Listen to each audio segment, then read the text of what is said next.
guys, how's everybody doing? I know I'm like really late, guys, on here, but I have actually been looking at like documentaries. There you go. Like basically all day long, I'm trying to figure out what I would do next, and it's like there are so many wackos, or I don't know if wacko would be the term. Depraved minds out there. When you look at these documentaries, you think like, who in the hell would come up with something like that? I mean,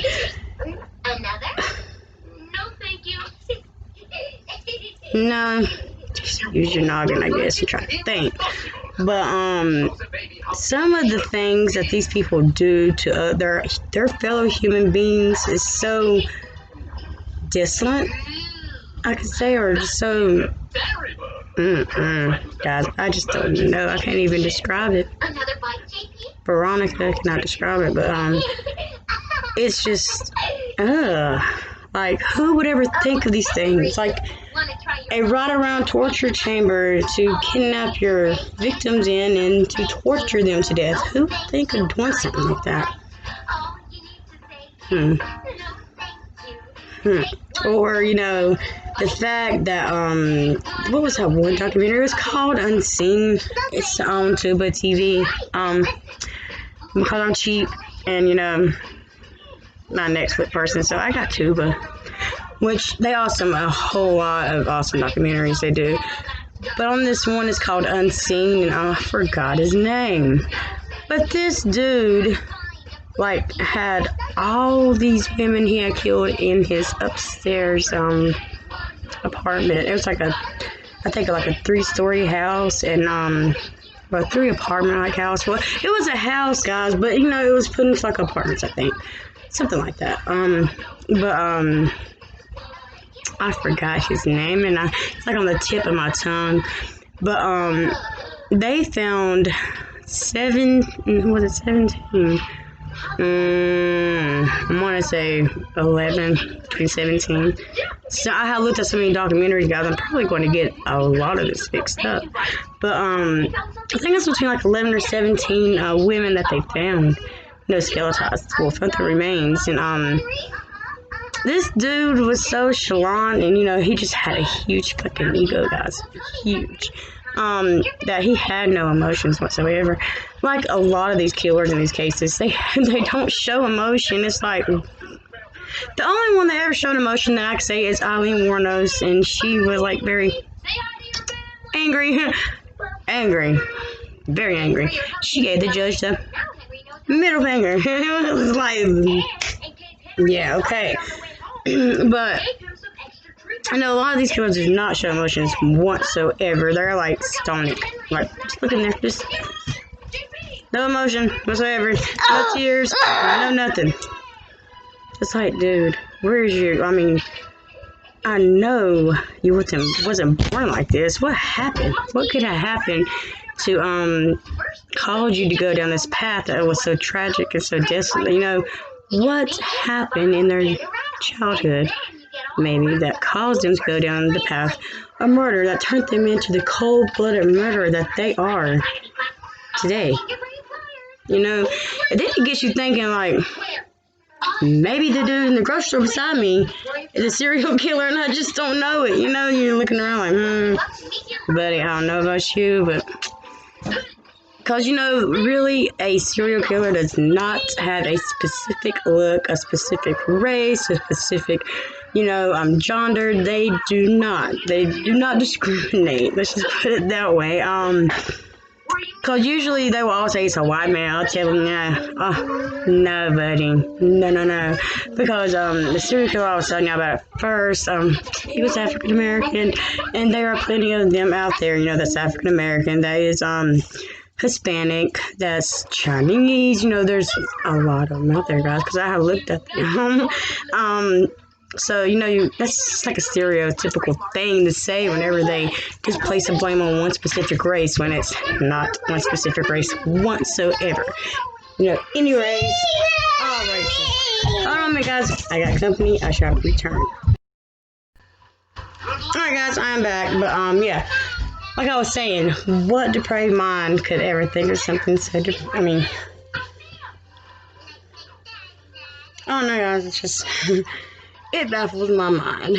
But as of today, I want to talk on the case of, this is an unsolved murder. Pardon me, guys. I gotta pull it up on my screen here so we can get to talking about it. Oh my God, guys, the complications. Yeah, when it comes to that part, it's just the complications of everything. In trying to sign into your account to get everything pulled up right, you know. And then it's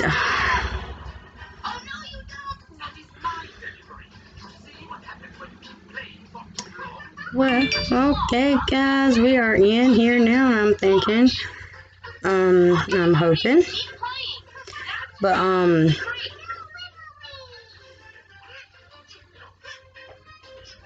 know, guys, I'm so slow when it comes to this. Okay, today we're going to be talking on the case of Thomas Brown. This happened he was a Canadian, so in Canada. This happened in Canada, back in, I want to say 2016. But with no further ado, let's get into it. Oh God, pardon me, guys. I pulled up the wrong thing. But okay, Canadian Texas is well, this happened in Canadian Texas, guys. I'm crazy. Canadian Texas, which is a population of 2,649, but that was back when this happened in 2016, so the population probably have grown since then. It's a small, preposterous town. My phone. A small, preposterous town in the Texas Panhandle. Okay, money from oil, gas, politics, and cattle funnel through the two stoplight town. There's only 2 stoplights there. I am so jealous. There's like 1,000 here, and I can't stand them. Everyone knows everyone's business in Canadian, and someone is harboring a huge secret. Thomas Brown was an 18-year-old student at Canadian High School in November 2016. So I was right, guys. He lived with his mother, Penny, who is a teacher in Canadian, and his stepfather, Chris. Thomas's brother, Tucker, was home for Thanksgiving, and the two have been enjoying spending time together. Tom was a popular student. They called him Tom, guys, by the way. He was a popular student, and he had many friends. He was a successful football player and enjoyed drama and acting. He had been president of his class for 2 years. So, that's what happened. So, on Wednesday, November 23rd, 2016, it just seemed like an ordinary day for Tom. At around 6 p.m., he told Penny that he was going to go and hang out with his friends, Caleb King and Christian Webb. Tom had broken up with his girlfriend, Sage Pendleton, not long before, but they remained friends. He asked Penny for her debit card so that he could put gas in his vehicle. She gave it to him, and he drove away. Generally, the kids would meet at one school and they'll park their cars there and get into one car and just ride around. So what they're saying is generally, you know, how teenagers do, like we'll meet somewhere and, you know, we'll park our car there and we can jump in the car with our friend and we just ride around, you know, cruise to town. Why not? You know, we're teenagers living it up. But that's what they were doing. You know, they parked their car and, you know, they just rode around town like normal teenagers would do. Okay, so this is a timeline that they have put together starting at 6 p.m. when he left his house to, when, you know, sorry guys, but, this is just a rough estimate timeline because they don't know exactly what, you know, the timeline was. So we're starting at 6 p.m. Thomas met Caleb and Christian at the Canadian Middle School parking lot. Thomas and Caleb leave their cars in the parking lot. They get into the car with Christian, who drives them around town and, you know, one place where they end up to go for a walk in the Canadian Wagon Bridge. So they ended up at the Canadian Wagon Bridge where they went for a walk. At 11 p.m., the trio decides to call it a night. Christian drives the boys back to their vehicles in the parking lot. Thomas leaves the parking lot in his car, which is a red Durango, at 11:26 p.m. At 11:28 p.m., Thomas is seen on CCTV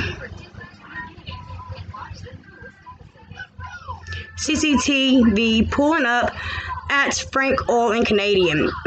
Bank records confirm that he put gas in his vehicle at this time.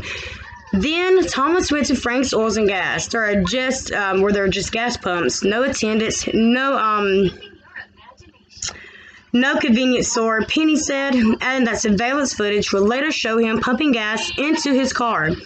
My card was swiped at about 11:28 p.m., says Penny. So her card was swiped, which comes to her, her phone like any other bank account would. So at 12 a.m., Tom misses his midnight curfew. Now this sends red flags up because, if you know you're a teen and you know that they're like not going to, they're not going to miss their curfew for nothing, in the world. But he misses his curfew. Penny begins to worry at this was very unlike him. Thomas never missed curfew. This is quote, guys. Thomas never missed curfew. He would even come home well before curfew, and then he and his friends would play video games, Penny said.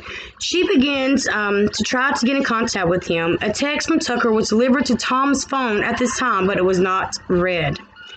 So maybe between, Mom, close that door. So between like 12, we're just going to start at 12, because his messages are not being read. But listen to this, guys. At 12:10 a.m., Penny texts Tom again. Once again, the message was delivered but not read. Just 5 minutes later, Penny texts Thomas again. This time, Penny states the message was unable to be delivered, which means that his phone was either cut off or it died. Suspicious, right, guys? Tom's brother Tucker leaves their home and begins to drive around Canadian in search of Tom. At 12:13 a.m., Tom's phone emits his final ping. This is in the location of the Wildcat Stadium in Canadian. At 2 a.m., Penny calls the homes of Caleb and Christian in search of Tom. He's not at either property. Penny says at this time, I didn't call 911 because my husband is a volunteer fireman. So, he just gave me a number for the sheriff's office dispatch. It took about 45 minutes for the deputies to respond. He went out to look for Thomas. That was at 2, guys. At 3:30 a.m., Payne Gregory, a deputy from the Hemphill County Sheriff's Department, arrives at Penny's home. Tucker went with the deputy in the patrol car to search for Thomas. Online sources note that, quote, Tucker noticed that a normally closed and locked gate to a dirt road was open, but the deputy didn't drive down there. Later, Tucker asked to go back to that area, but the deputy refused, saying he had to go off shift, unquote. Suspicious, right? They arrived back home around 6 a.m. not having found Thomas or his car. So why didn't this deputy go down this road or, this place where it was normally gated and the gate was normally locked, but the gate was standing wide open this time? But this deputy was like, oh, no, I got to go off my shift. I'm going home. Basically, that's what he said. What a cop. Oh. 8:40 a.m. Christian Webb and her father went up in their family helicopter. Dang, let me find out. Family helicopter to search Canadian for any sign of Tom or his vehicle. They saw the vehicle from the air at 8:40 a.m. and they noticed law enforcement. The vehicle was approximately 4 miles from Tom's home. It was found near where our sewage ponds are, which is not anywhere he would have gone.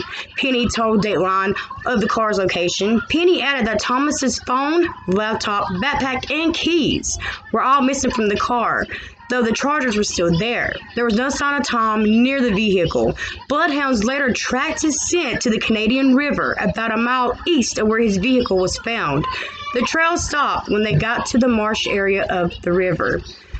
So that tells you that there's something about, they track his scent to a marsh area of the lake. So that's telling you something right there. Like, something is wrong, guys. Something is wrong.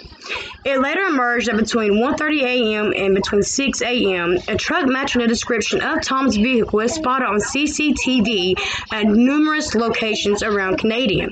At 5:56 a.m., Tom's car is captured on footage from the Hemphill County Recreation Center.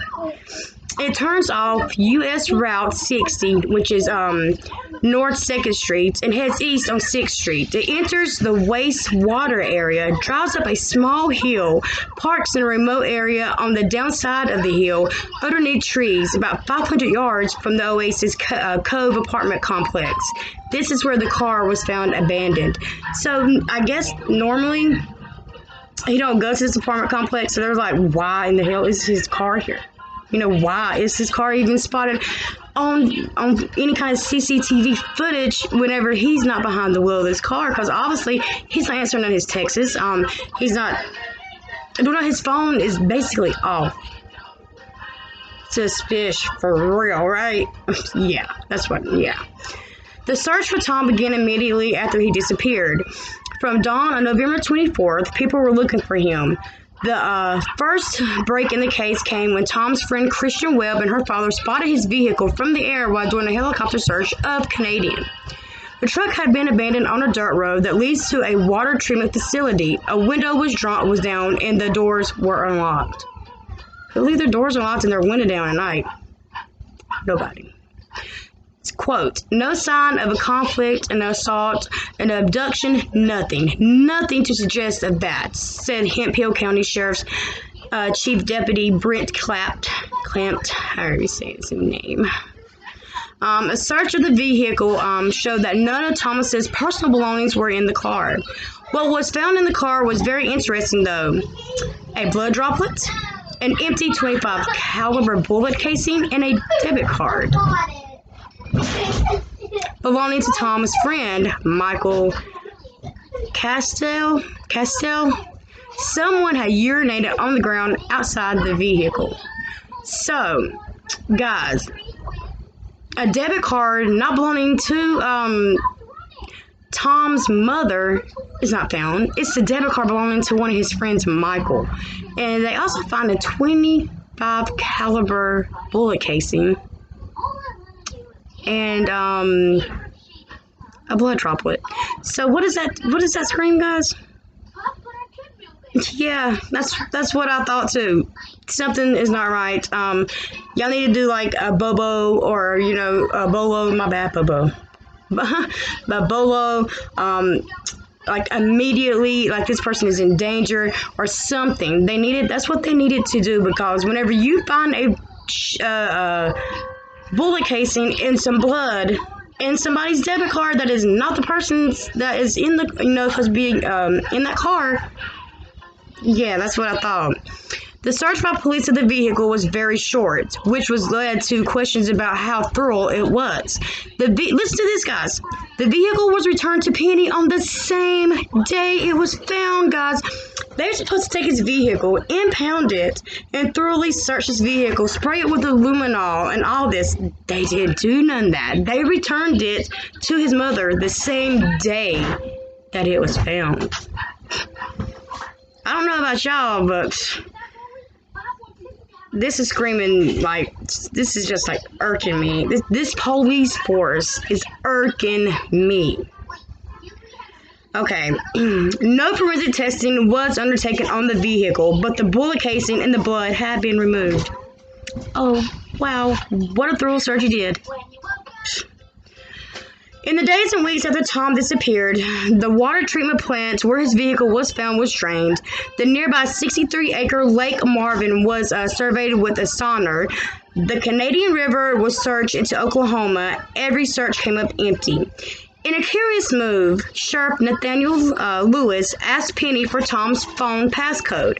Why would this sheriff need his passcode when you don't even have a cell phone to get into? No, they ain't been on cell phone recovered at the time, so why is this sheriff even asking for his passcode? Why? this is something's not right. An online Facebook community called Moms for Tom was created. This page was created to raise awareness of Tom's case and to spread the word throughout social media. Wait a minute. Okay, 2 months after he disappeared, a North Plains electrical worker spotted a wet and soggy backpack on FM 2266, which is Lake Marvin Road. It was on the other side of the barbed wire fence, along on the road that leads to Lake Marvin. The backpack was found nearly 4 miles from the spots where search dogs traced the scent of Tom during their initial search in November. So what does that scream? I mean, you find his backpack. 2 months later, this backpack is found. Okay, we're going to read on, and y'all want to tell me what y'all think of this. Quote, it had been placed there after the fact because they searched that area. They searched it up and down that day and days after, said Tucker Brown. Sheriff Nathan Lewis believes it had been there a while. This Nathan Lewis, I don't know, guys. Quote, it had an indentation in the ground where the backpack was sitting. It was wet inside and out. Pages was almost molded at that point, said Lewis. We did not find his cell phone. Quote, guys, why'd you ask for his passcode then? Yeah. Penny was not made aware of the discovery of the backpack by the sheriff's office until 5 days after it was found. And that was her son. So she's supposed to have been notified of his backpack being found that day that it was found. And she wasn't notified to 5 days, guys. 5 days afterwards. I will in a minute. I'm doing something, Ashton. Sorry, guys. In October of 2017, Klein conducted a search. Oh, God, I went ahead of myself, guys. My bad. Okay, Tom's family enlisted the service of a private investigator, Philip Klein, who, by the way, guys, 5-star private investigator. Phillips had worked on high-profile cases, such as the case of the missing child, Dior Cuz, I don't know how to pronounce her name, and the case of the missing grandfather, Michael Chambers.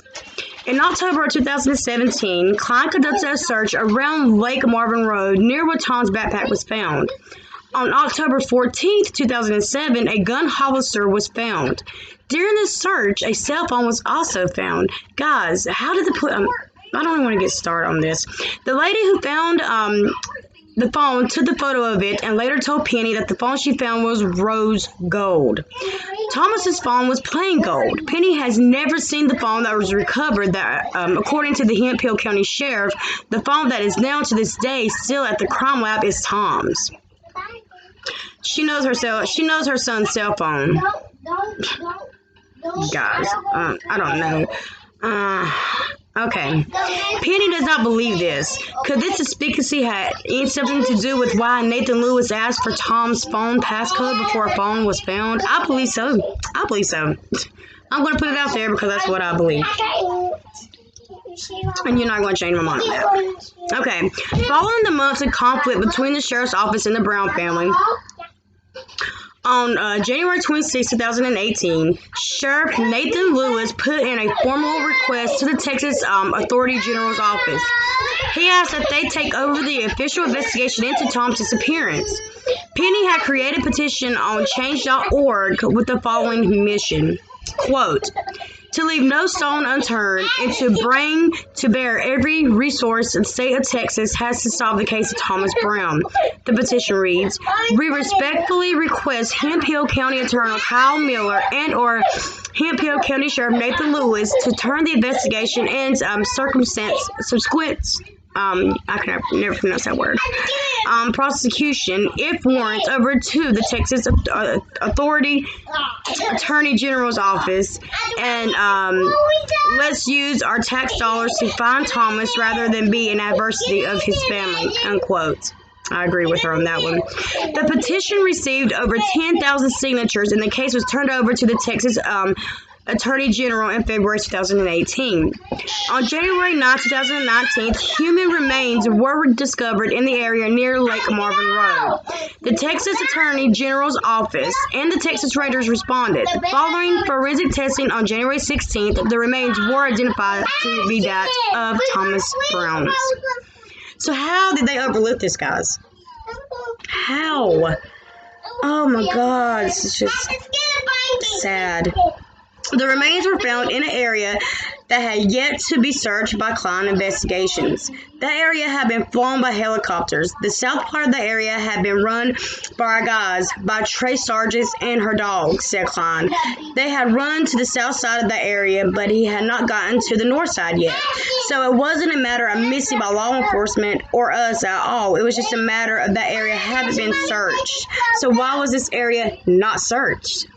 What is up with that? I know, right, guys? It has since emerged that the remains were actually found by Payne Gregory, Hemphill County Sheriff's Office deputy.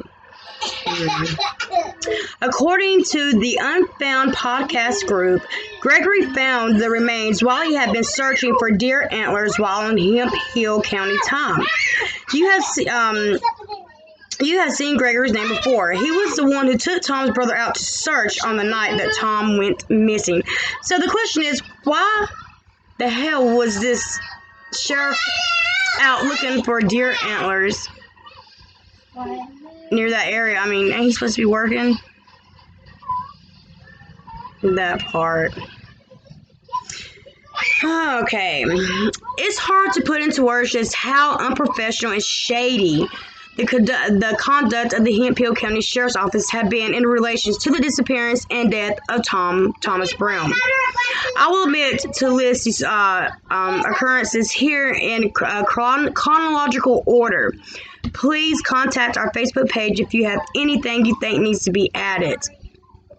So, according to the Unfound podcast, there have been incidents between Tom and Nathan Lewis before Tom disappeared. Canadian residents had came forward since Tom's disappearance to tell Penny that they believe Nathan Lewis was harassing Tom. Former Hemphill Sheriff James Parsons, whatever, has also been in touch with Penny to collaborate the harassment claims, and he has posted publicly about them. So if you want to go, guys, y'all go in there, y'all can read it. It's the Sheriff Parsons responds, which, we don't really care about his response. We're like, what is up? Why is Thomas Brown not here today? What did you do to him? Or what did y'all do to him? Or why are y'all not doing this right? I mean, something is not right with this sheriff's department. I don't know. It took the sheriff's office almost 1 hour to respond to the emergency call when Tom went missing. When they finally did respond and Gregory went searching with Tucker Brown, Gregory did not search thoroughly. Tucker has said that an unusual lock gate was unlocked and Gregory did not want to drive and search the area. This ended up being the area where Tom's car was later found. Shortly after the car was found, and with a minute amount of investigation as listed above, Nathan and Lewis called Penny's husband Chris and said that he suspected Tom had killed himself. He asked Chris to not tell Penny, but Chris told her anyways. This is not suicide, guys. 10 days after Tom went missing, Penny was shown a photo of him where he was getting gas on the night he disappeared. Nathan Lewis showed her that photo, and Penny confirmed it was Tom. Philip Klein has also seen the photo, and it has reported to exist in the Houston Chronicle. Penny always thought that the photo was taken by a person as it was close-up photo, not dash cam or CCTV footage. Nathan Lewis now denies that this photo ever existed. The Texas Rangers also had never seen this photo. But why would his mother lie? I mean, I'm not getting this, guys. This is like, oh my God, this screams stupid and suspicious all at the same time. It really does. And being that it's screaming that, no, I'm not done. You may have remembered that the debit card belonging to Michael Castleton was found in Tom's car after he disappeared. Michael and Tom were close friends. On January 21st, 2019, just days after Tom's remains were discovered, Jeff Castleton, Michael's father, committed suicide with a gun. Jeff's suicide was reported to the media by the sheriff's office before the medical examiner had released their findings. So they just went on out and said, oh, he committed suicide, everybody. Just before the medical examiner said anything. When Tom's backpack was discovered 2 months after he disappeared, it took Lewis 5 days to inform Penny that it had been recovered. He tried to tell her at this time that he believed Tom had walked away, which contradicts what he told her husband. Payne Gregory, who searched for Tom and who coincidentally discovered his remains, was fired from the Hemphill County Sheriff's Office in May 2019. Gregory has a documented criminal past, but he was finally let go following a letter from the county attorney that addresses his credibility. Volunteer searchers on Lake Marvin Road allegedly found bones in a bucket and were instructed to turn them over to a deputy. There have been no record of this being investigated. On July 1st, 2019, Penny and the Moms for Tom team put up billboards around Canadian. Their billboards were almost immediately vandalized. The phrase, "There is a killer among us," had been cut out. In November of 2019, a charge of trespassing was filed and an arrest warrant issued for Dr. Moloch Abraham in relation to the disappearance of 2 signs taken from a vacant lot of Main and 4th Streets, sometimes on October 12th of 2019. The motivation for Dr. Abraham to remove the signs is unknown. On August 21st, 2019, Penny released a statement with the questions that she would like to be answered in regards to the handling of Tom's case. Tom Brown's case in Canadian, Texas. Please look back on June 2015 when Nathan Lewis was not with Hemphill County Sheriff's Office, but stopped Tom and his friends while they were walking and made Tom get in the vehicle with Mr. Lewis. That was a professional. He cussed at Tom. He failed to notify the Hemphill County Sheriff's Office and was reprimanded for his actions. Please explain why it took a deputy an hour and 50 minutes to respond from the time dispatcher's call to arriving at Tom's mother's home. There was no cause indicated from 11:20 p.m. Wednesday to 2:30 a.m. on Thursday. Tom's Durango was found at 8:45 a.m. on Thursday. No gloves were worn by officers gathering items from the trunk. Urine was outside the trunk area, not collected. Vehicle was returned to Tom's mother, Penny, around 5 p.m. on that same day. Inaccurate job with the vehicle in the scene.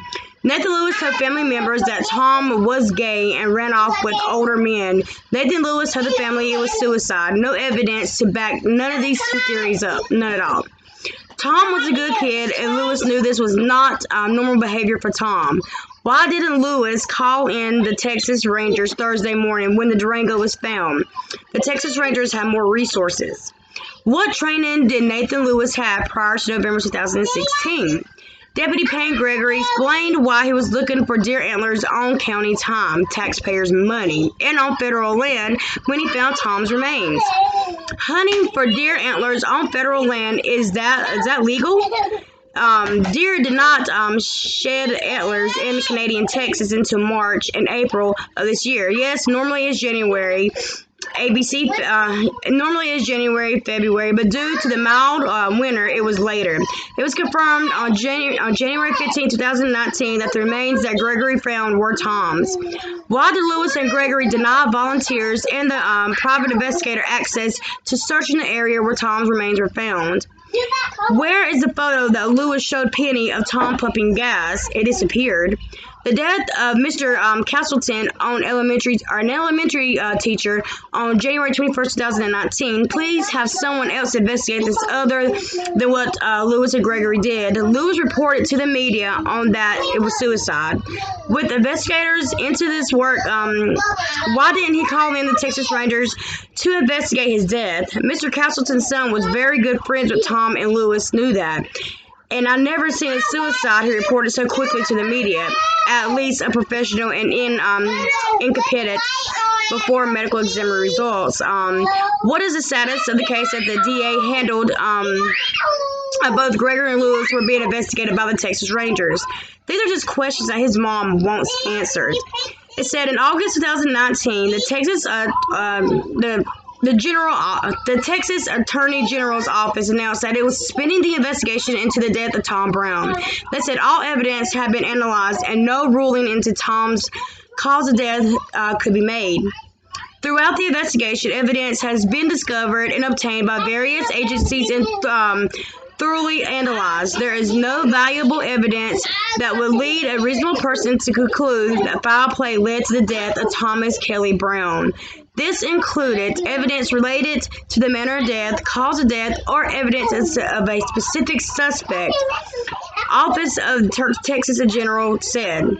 Clown Investigations released the following statement in regards to the Attorney General's statement.